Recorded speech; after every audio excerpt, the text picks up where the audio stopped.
नमो बुद्धाय, जय भीम साथियों, जैसे कि हम आपको बता चुके हैं कि आज हम दलित पैंथर युवाओं के संघर्ष की कहानी इस विषय पर सब्जेक्ट कवर करने वाले हैं। साथियों, आज हम 21वीं शताब्दी के टेक्नोलॉजी और इंफॉर्मेशन के युग में जी रहे हैं। फिर भी हम देखते कि भारत के कई राज्यों के कई जिलों में, गांव में, देहातों में दलित समाज के साथ ज्यादतियां हो ही रही है। मारा पीटा जा रहा है, उन पर हमले हो रहे, बहन बेटी के साथ बदसलूकी हो रही है, उन्हें लताड़ा जा रहा है, फटकारा जा रहा है। पुलिस प्रेशर के कारण उनकी एफआईआर नहीं लेती और ले भी ली तो गुनहगारों को पकड़ने में सफल नहीं होती। सफल हो भी गई तो जो आरोपी है, जिसने इल्ज़ाम लगाया, जिसने एफआईआर कराई है, उस पर प्रेशर लाकर मामला रफा दफा करने की कोशिश की जाती है। कहने का तात्पर्य साफ ये है कि दलितों के साथ हजारों सालों से बदसलूकी, अत्याचार, अन्याय, शोषण, अस्पृश्यता के कारण उनको दुत्कारना, लताड़ना, फटकारना, उन्हें गुलामों का जीवन देना आज तक नहीं बंद हुआ। लेकिन साथियों, भारत में महाराष्ट्र एक ऐसा राज्य है कि जहां पर जातिवाद आपको नजर तो आता है, लोग अपने अपने जातियों में जरूर रहते हैं, लेकिन अस्पृश्यता, ऊंच नीच का भेद महाराष्ट्र राज्य में आपको नहीं देखने मिलेगा। और देखने भी मिलेगा तो कुछ चुनिंदा जिलों में, कुछ चुनिंदा गांव में देखने मिलेगा। लेकिन 1998% महाराष्ट्र राज्य में छुआछूत के कारण दलितों को सताया नहीं जाता, बल्कि दलित और सभी वर्ग के लोग एक साथ मिलकर सुख से, शांति से, मजे से जीवन व्यतीत करते हैं। दलितों के घर शादियां होती है तो सवर्ण समाज भोजन लेने आता है, सबके बीच बैठकर भोजन ग्रहण करता है। सवर्णों के घर अगर शादी होती तो दलित समाज और सभी वर्ण के लोग जिनको आमंत्रण है सभी जाते हैं, सामूहिक भोजन करते, एक दूसरे के बारातों में जाते। लेकिन जो ऐसी समता, ऐसा बंधुत्व महाराष्ट्र में क्यों दिखाई देता है, इसके पीछे क्या कारण है?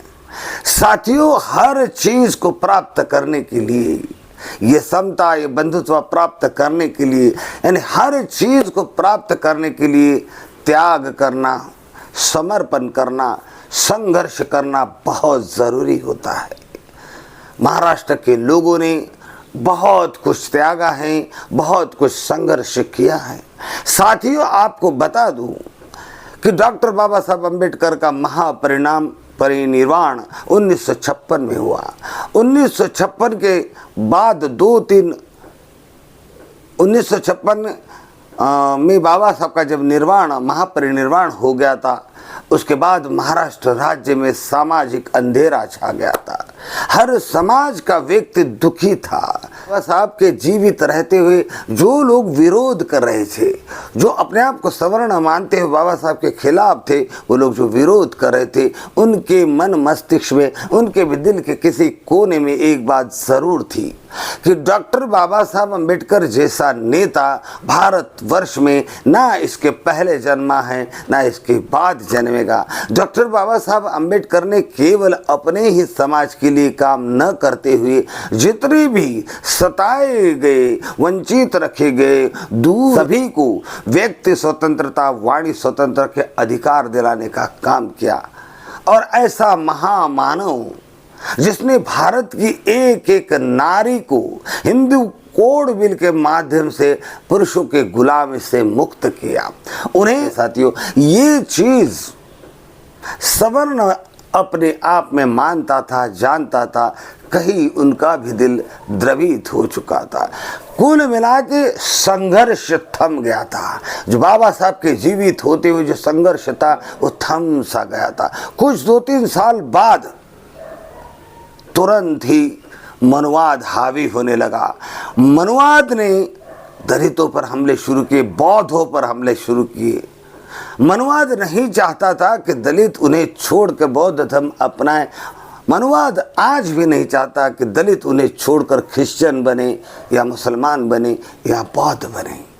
बाबा साहब ने 1956 में दलितों को बौद्ध धर्म देकर उन्हें सवर्णों की, मनुवादियों के, ब्राह्मणवादियों के गुलामी से मुक्त किया था। और ये बात मनुवादियों को नागवार गुजर रही थी। उन्होंने बौद्धों को फिर से महार बनाने के लिए, उन्हें फिर से दलित, दमित, शोषित करने के लिए उन पर अनेक प्रकार के दाव आजमा कर परेशान करना शुरू किया। स्कूल में जाने वाले बच्चों के साथ मजाक मस्ती की जाती, उन्हें छेड़ा जाता, उनको थप्पड़ मारा जाता, उनके किताबें फाड़े जाते। स्कूल में पढ़ने वाले युवकों को दादागिरी की जाती, उनको डराया जाने का कोशिश होता, उन्हें मारा जाता, उनके कपड़े फाड़े जाते थे। बहन बेटियों के साथ गंदी हरकतें की जाती थी, उन्हें अपमानित किया जाता था, उन्हें डराया धमकाया जाता था। बौद्ध समाज ने 22 प्रतिज्ञा लेकर देवी देवता की पूजा प्रार्थना बंद कर दी थी, मंदिरों पर जाना बंद कर दिया था, तीर्थ स्थानों पर जाना बंद कर दिया था। ये बात भी मनुवादियों को, ब्राह्मणवाद को नागवार गुजर रही थी। एक दिन एक माँ अपने बेटे को गोद में लेकर बैठी थी। उस माँ से उसके गोद में से बच्चा छीना गया और उस बच्चे की बलि दी गई। इससे बौद्ध समाज बहुत विचलित हुआ, चिढ़ गया। दलित समाज पे होने वाले अत्याचार 1 साल से नहीं, 2 साल से नहीं, 1000 साल के से नहीं, बल्कि पीढ़ी दर पीढ़ी हजारों सालों से ऐसे अत्याचार, ऐसा शोषण होते ही आ रहा है। हमारे बाप दादाओं ने ऐसा जीवन जिया, वो जिया, अब हम ऐसा जीवन नहीं जिएंगे, क्योंकि डॉक्टर बाबा साहब ने कहा है, अन्याय करने वाले से अन्याय सहने वाला गुनहगार होता है। तो अब इस भारत देश से हम जातिवाद, वर्णवाद मिटा के रहेंगे, ऊंच नीच के भेदभाव मिटा के रहेंगे, दलितों का शोषण रोक करेंगे। ऐसे संकल्प के साथ पूना के कॉलेज के विद्यार्थी, मुंबई कॉलेज के विद्यार्थी, कोल्हापुर, सोलापुर कॉलेजों के विद्यार्थी, सारे कॉलेजों के दलित बौद्ध विद्यार्थी इकट्ठे हुए और उन्होंने सवर्णों की इन अत्याचार, जाति प्रथा, वर्ण प्रथा, शोषण और ऊंच नीच के भेदभाव के खिलाफ अपना लड़ाई संघर्ष करने का संकल्प लिया। कई जिलों में एक साथ रैलियां, मोर्चा, विरोध प्रदर्शन होने लगे। शिवसेना के साथ टकराव होने लगा। पूना में एक समय एक रैली निकल रही थी। किसी पत्रकार ने नामदेव ढसाड से पूछा कि हे युवा, तुम्हारे इस संघर्ष और इस संगठन का नाम क्या है? नामदेव ढसाड 2 मिनट मौन रहे। उनकी नज़र एक टॉयलेट पे पड़ी, सार्वजनिक टॉयलेट पे पड़ी। वहाँ पर मराठी फिल्म का बोर्ड लगा था, वो वहाँ चढ़ गए। उस बोर्ड को उन्होंने उल्टा किया और कोलसे से उस पर लिख दिया दलित पैंथर। सभी ने टाली से सहर्ष स्वीकार किया और इस तरह से युवकों के संगठन का नाम दलित पैंथर सबके द्वारा एक्सेप्ट किया गया। साथियों, दलित पैंथर नाम कहाँ से आया? तो दक्षिण अफ्रीका में गोरे और कालों के बीच ऐसा ही भेदभाव चलता था। गोरों द्वारा काले लोगों का बड़ा शोषण होता था। उन्हें इंसान के तरह ट्रीट नहीं किया जाता था। पशु समान गुलामों की जिंदगी उन्हें गोरों द्वारा दी जाती थी।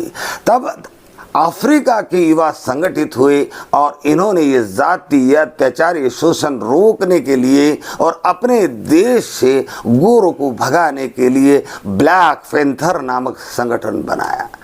उस ब्लैक पैंथर नामक संगठन ने गोरों को परास्त किया, शोषण रोका, ज़्यादतियाँ रोकी, समान आत्मसम्मान का जीवन अपने देश के लोगों को दिलाया। इस कहानी को नामदेव ढसाड अच्छी तरह से जानते थे और नामदेव ढसाड कई वर्षों से अपने दिमाग में यही प्लान बना रहे थे कि महाराष्ट्र से अपने समाज में जो अस्पृश्यतावाद है, जो ऊंच नीच का भेदभाव है, इसको रोकने के लिए ऐसी कोई क्रांति होनी चाहिए जैसी क्रांति ब्लैक पैंथर द्वारा अफ्रीका में की गई। और वैसे भी सवर्ण दला दलितों का शोषण, बौद्धों को फिर से दलित बनाने का प्रयास, उन पर हमले, बहन बेटी की इज्जत लूटना, कई बुजुर्ग महिलाओं को दादागिरी के साथ निर्वस्त्र करके गांव में नंगा घुमाना, ये सारी घटनाओं ने महाराष्ट्र के युवकों का खून उबाल दिया, उनका खून खौलने लगा। ये जाति, ये अपमान, ये अत्याचार अब नहीं सहेंगे। उन्होंने शस्त्र अपने हाथ में उठा लिए और उन्होंने संकल्प किया कि अब मारेंगे या मरेंगे, लेकिन ये जुल्म हम नहीं सहेंगे। और इस प्रकार से दलित पैंथर नामक संगठन महाराष्ट्र के कोने कोने में फैल गया। मीडिया हमेशा बाबा साहब के विरुद्ध रहा। मीडिया भारत का हमेशा मनुवाद के पक्ष में रहा। भारत का मीडिया हमेशा ब्राह्मणवादी मीडिया रहा। महात्मा ज्योतिराव फुले, सावित्री फुले, पेरियर ईवी रामास्वामी, डॉक्टर बाबा साहब अम्बेडकर, इनके आंदोलन को मीडिया ने तब भी साथ नहीं दिया। बाबा साहब को भी इंडियन मीडिया ने साथ नहीं दिया। अब दलित पैंथर वर्सेस सवर्ण समाज, जाति प्रथा वर्ण वर्सेस समता का ये आंदोलन दलित युवा खूंखार होकर लड़ रहे थे, तो उन्होंने दलित पैंथर के युवाओं के खिलाफ नेगेटिव लिखना, नकारात्मक प्रचार शुरू करना शुरू किया। दलित पैंथर शिवसेना के टुकड़े को हावी होता, मारता, पीटता, भगाता, फिर भी मीडिया ये दिखाता कि शिवसेना ने दलित पैंथर के युवाओं को मारा। ये नेगेटिव प्रचार महाराष्ट्र में मीडिया करके दलित पैंथर के युवाओं का हौसला तोड़ना चाहता था, दलितों की हिम्मत तोड़ना चाहता था। लेकिन इस नेगेटिव प्रचार ने दलितों को घरों से निकाला। दलितों में आपस में चर्चा होने लगी कि हमारे युवक हमारे लिए जान देने के लिए तैयार है, हमारे युवक हमारे आत्मसम्मान के लिए, स्वमान के लिए ग्राउंड में उतरे हुए लड़ रहे, मार रहे, मार खा रहे, जेलों में जाल रहे हैं और उन पर ज्यादतियां हो रही। हमें हमारे बच्चों को साथ देना चाहिए, हमारे युवाओं को साथ देना चाहिए। अपने आप नकारात्मक प्रचार के कारण महाराष्ट्र के गांव-गांव का बुजुर्ग, अधेड़, युवा अपने आप क्रांति की मशाल अपने हाथ में लेकर मैदान में उतरने लगा। लोग रात को दलितों के बस्ती में जा जाकर थालियां बजा बजा कर उनको जगाने लगे, कहने लगे कि 2 दिन जिनकी शेर की जिंदगी जिएगी, लेकिन 70 सालों की पशु समान जीवन हमें मंजूर नहीं। हम मारेंगे या मरेंगे, लेकिन अब इस जाति प्रथा, वर्ण प्रथा, इस अस्पृश्यतावाद को समाप्त करके रहेंगे। और वही जलजला संपूर्ण महाराष्ट्र में जागृत हुआ। जवान बेटी, जवान लड़के, बूढ़े बुजुर्ग, हर बाबा साहब अमर रहे के नारे लेकर रोड पर उतरने लगी। दलित पैंथर के युवकों का शिवसेना के साथ आए दिन टकराव, सुबह टकराव, दोपहर को टकराव, सुबह टकराव, रात को टकराव होने लगा। सामूहिक रूप से हमला करने की आदत जिन सवर्णों को पड़ी थी, उन्होंने वो भी कोशिश करके देखी, लेकिन दलित पैंथर के 15 जवान 50-50 सवर्णों पे भारी पड़ने लगे, क्योंकि दलित पैंथर के जवानों को, दलितों को खोने के लिए कुछ नहीं था। उनके पास शरीर था और अपनी चेतना थी और हाथ थी। उनके पास ना संपत्ति, ना प्रतिष्ठा थी, ना कुछ गंवाने जैसा था। इसलिए टूट कर सवर्णों पे पड़े। भिंडी की सब्जी काटते हैं उसी तरह से काट काट कर रख देंगे, लेकिन अब कदम पीछे नहीं लेंगे। इतना बलिदान, इतना अपने आप को न्योछावर कर देना, ये जानते हुए कि पुलिस हमें जेलों में ठूसेगी, हम पर अनेक प्रकार के गलत सलत संगीन आरोप लगाकर हमारा जीवन बदतर कर देगी, हमारा भविष्य बिगाड़ेगी, और बिगाड़ा भविष्य बदतर किया पुलिस ने। सरकार ने पूरी कोशिश की कि दलितों के हौसले बुलंद ना हो, दलित डरा डरा सा रहे। इसलिए पुलिस प्रशासन को भी दलितों के युवकों के पीछे ही लगाया गया, और जो अत्याचारी, जो शिवसेना, जो गुंडागर्दी करने वाले थे, उन्हें खुला मैदान सरकार की तरफ से भी मिला। फिर भी दलित के पैंथर के जांबाज सिपाही रुकने का नाम नहीं ले रहे थे। 25,000 लोगों के जन्मदिन में मुंबई में आयोजित शंकराचार्य के कार्यक्रम में 5-25 जवान जूतों का हार लेकर अपने हाथ में घुस जाते 25,000 लोगों के बीच और स्टेज पर चढ़कर शंकराचार्य के गले में जूतों का हार पहनाते। ये देखकर सवर्ण का साहस टूट जाता है, उनकी हिम्मत टूट जाती है। शिवसेना के बाला साहब ठाकरे का भी कलेजा कांप उठता है। हर सवर्ण, हर अत्याचारी, हर जातिवादी, हर मानववादी सोच में पड़ता है कि यदि अब जिंदा रहना है तो दलितों से समझौता करना पड़ेगा, ये मनमानी नहीं चलेगी। हमारी बेटों की जिंदगी नीछावर नहीं करनी, बर्बाद नहीं करनी, क्योंकि दलित समाज चिढ़ गया है। दलित युवक अब राक्षस बन गया है और हिंसक बन गया है और ये बड़े पैमाने पे हिंसक होते हैं। सन 1818 1 जनवरी 1818 की लड़ाई सवर्णों को याद आने लगी। 500 महारों ने 28,000 पेशवों को किसी भिंडी की सब्जी की तरह काट काट के रख दिया था। वो नज़ारा अपने आंखों के सामने, मनुवादियों के आंखों के सामने आने लगा। वही नज़ारा, वही क्रोध, वही जोश दलितों के सामने भी आने लगा कि हमारे पुरखों ने केवल 500 लोगों ने 28,000 लोगों को काट कर फेंक दिया था। हम में ताकत है, हम में शौर्य है, हम वीर है, अब हम कदम वापस नहीं लेंगे। इस तरह से कई साल का संघर्ष, कई ज्यादतियां सही, पुलिस का मार खा, जेलों में ठूसे गए, भूखे रहे, भगाए गए, भगाते रहे। जो सवर्ण गांव में अत्याचार करता सामूहिक रूप से उस सवर्णों को मारने के लिए जंगलों में जाते, उसके खेतों में जाते, उसे दौड़ा दौड़ा कर मारते। इस तरह से दलित पैंथर के जवानों ने सवर्ण की दांत खट्टे किए, सवर्णों को सोचने के लिए मजबूर किया और इस कड़े संघर्ष के कारण महाराष्ट्र में किसी भी दलित के साथ उसे महार, उसे मातंग बोलना बंद हुआ, उसके साथ छुआछूत का व्यवहार करना बंद हुआ, उनके बहन बेटियों को मजाक मस्ती में भी और छेड़खानी बंद हुई। कोई भी महिला की तरफ आठ उठाने की हिम्मत नहीं करने लगा। एक पटेल गांव में जाकर 100 लोगों को डराता था, एक महार गांव में जाकर 100 सवर्णों को डराने के लिए जाने लगा। सारा खेल जो सवर्ण मनवादी आज तक खेलते आ गए रहे थे, सारा खेल महाराष्ट्रियन बौद्ध ने उल्टा कर दिया, दलित पैंथर के युवकों ने उल्टा कर। साथियों, दलित पैंथर की स्थापना जिन लोगों ने की, जिन लोगों ने पुलिस के मार खाए, लाठी डंडे खाए, जेलों में गए, खून बहाया, घूमते रहे, दौड़ते रहे, भीखे प्यासे रहते रहे और सवर्ण के साथ टक्कर लेते रहे, उन लोगों में जो वीर शामिल हैं वे है रामदास जी आठवले, जो आज एनडीए में सोशल वेलफेयर मिनिस्टर है, प्रोफेसर अरुण कामले, रामदास धसाड़, नामदेव ढसाड़, राजा ढाले, गंगाधर गाड़े और विमल सुरेश चिवनकर, ऐसे कई युवक थे।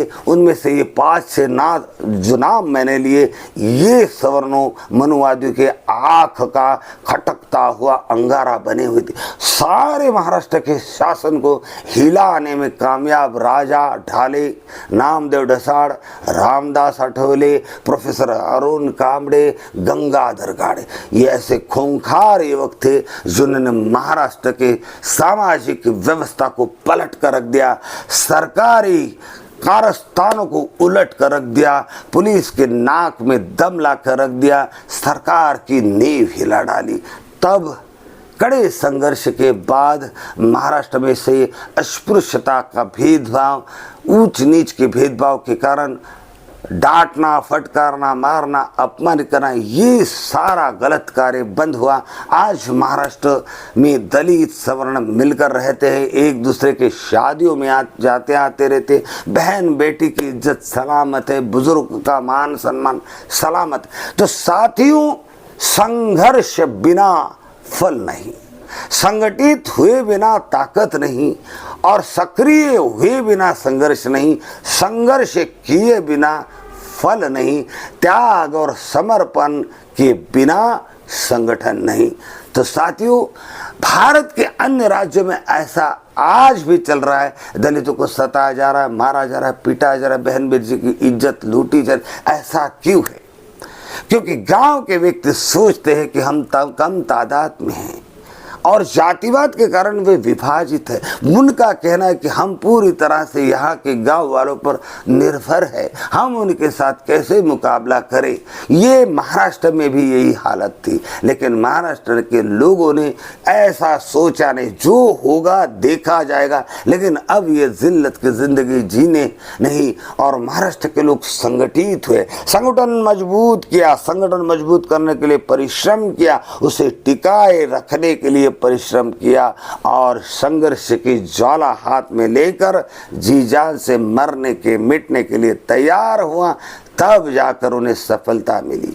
अगर भारत से अस्पृश्यतावाद, ऊंच नीच के भेदभाव और सवर्ण द्वारा जो सताया जाता है उसे खत्म करना है, तो फिर उसी दलित पैंथर को याद करना पड़ेगा, उसी दलित पैंथर के इतिहास को पढ़ना होगा, उसी दलित पैंथर की कहानी से सबक लेना पड़ेगा। भारत में कई संगठन बने, कई युवा संगठन बने, कई सेनाएं बनी, लेकिन कोई भी सेना, कोई भी वॉलंटियर फोर्स आज तक ऐसा इतिहास नहीं रच सकी जैसा इतिहास महाराष्ट्र के दलित पैंथर ने रचा। इसलिए साथी, कहीं कहीं दलित पैंथर के बोर्ड हम आज भी देखते हैं तो मन बड़ा गौरव से खिल उठता है।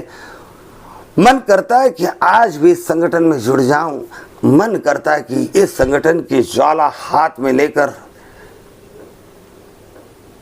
कूद जाऊं और जहां जहां ये चल रहा है अन्याय अत्याचार, उसकी लड़ाई अपने हाथ में ले। तो साथियों, संगठित हुए बिना चारा नहीं, संगठन बनाए बिना चारा नहीं। आज भारत में भीम आर्मी चल रही है, स्वयं सैनिक दल चल रहा है, समता सैनिक दल चल रहा है। ये सारे के सारे दलों को संगठित होना पड़ेगा, एक होना पड़ेगा, जान जाने की चिंता नहीं, जान की कुर्बानी देने के लिए तैयार होना पड़ेगा। अत्याचार करने वाले को मिटाना होगा, उसका सफाया करना होगा, उसके दांत खट्टे करने पड़ेगी, ये हालत खड़े करने पड़ेंगे जैसे दलित पैंथर ने महाराष्ट्र में किए कि एक पटेल गांव में जाकर धमकाता था, आज महाराष्ट्र का एक बौद्ध सारे गांव को धमका कराता है। ऐसी स्थिति जब तक यहाँ पैदा, कोई संगठन ऐसी स्थिति पैदा करने की तैयारी नहीं रखता, तब तक हम भारत से अस्पृश्यता, जातिवाद, ऊंच नीच के भेदभाव को समाप्त नहीं कर पाए। इसलिए मैं जिन लोगों ने ये साहस किया, अपने जीवों का बलिदान दिया, अपना भविष्य बिगाड़ा, अपना फ्यूचर बिगाड़ा, मार खाया, मारा और दलितों के मन में हौसला पैदा करा, उनका जिगर बड़ा कर दिया, उसकी हिम्मत खोल दी, ऐसे दलित पैंथर के हर वीर गति प्राप्त हुए पैंथर्स को सलाम करता हूँ। दलित पैंथर की स्थापना करने वाले रामदास आठवले, राजा ढाले, गंगाधर गाढ़े और नामदेव ठसाड़, ऐसे बहुत सारे नेताओं को सलाम करता हूँ और आपसे निवेदन करता हूँ कि आओ ताकत बनाएं, कुछ कर दिखाए। जय भीम, नमो बुद्धाय।